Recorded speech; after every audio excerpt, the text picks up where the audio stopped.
অবশ্যই একটা সুযোগ ধরেন একটা প্লেয়ারের জন্য অনেক কিছু ধরেন লাইফে অনেক কিছু চেঞ্জ করতে পারে, একটা ছোট সুযোগ অনেক কিছু চেঞ্জ করতে পারে। তো আমি এই জিনিসটা ধরেন বড় হিসেবে দেখতেছি, কারণ আমার লাইফে ধরেন প্রথম যেগুলো বাইরের দেশে ফ্র্যাঞ্চাইজি লিগে সুযোগ পাইছি, তো বড় হিসাবে দেখতেছি। হ্যাঁ, ওনার সাথে পিএসএল এর আগে কথা হয়েছিল, তো উনি বলতেছিল যে আমাদের টিমে তোমাকে নেওয়ার কথা চলতেছে। তো তারপরে তো আমি যতটুকু জানি আমি বাবরাজ ভাই টিমে আছি, আর ইফতিকার ভাই মনে হয় যত সম্ভব অন্য টিমে আছে। তো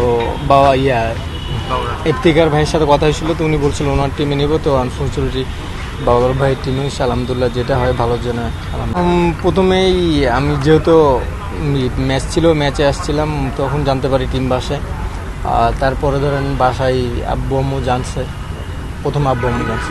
হ্যাঁ, অবশ্যই ধরেন ন্যাশনাল টিমে এক্সপিরিয়েন্স আছে, ইয়াং প্লেয়ার আছে, সবাই আছে, তো ওভারঅল মিলে সব কিছু ভালো হবে ইনশাআল্লাহ। ধরেন পেস বোলিং লাইফ মানে ইনজুরি আসবে, ধরেন ক্রিকেট খেলতে গেলে ইনজুরি হবেই।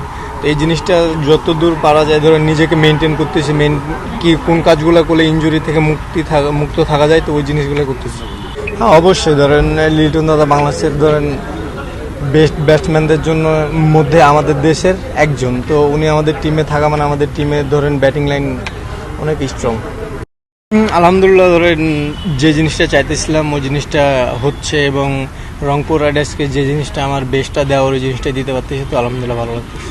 চিন্তাভাবনা দেশি বিদেশি এরকম মাথায় থাকে না, মাথায় থাকে যে ব্যাটসম্যান রিড করে এবং সিচুয়েশন কি ডিমান্ড করছে ওই জিনিসটা অ্যাডজাস্ট করে বোলিং করার চেষ্টা করতেছি। হ্যাঁ, অবশ্যই ধরেন ব্যাটসম্যান রিড বলতে সিচুয়েশন বোঝা বলতে ধরেন কোন ব্যাটসম্যানকে কোন সিচুয়েশন কিংবা ধরেন কোন ব্যাটসম্যান কোন সাইডে স্ট্রং, এইসব জিনিসগুলো ধরেন সিচুয়েশন কিংবা রিড করে বোলিং করা ভালো না। অবশ্যই আগে টিম মিটিং এগুলো সব কিছু আলোচনা হয়, দেন ওই প্ল্যান থেকে ধরেন মাঠে এক্সিকিউট করা হয়।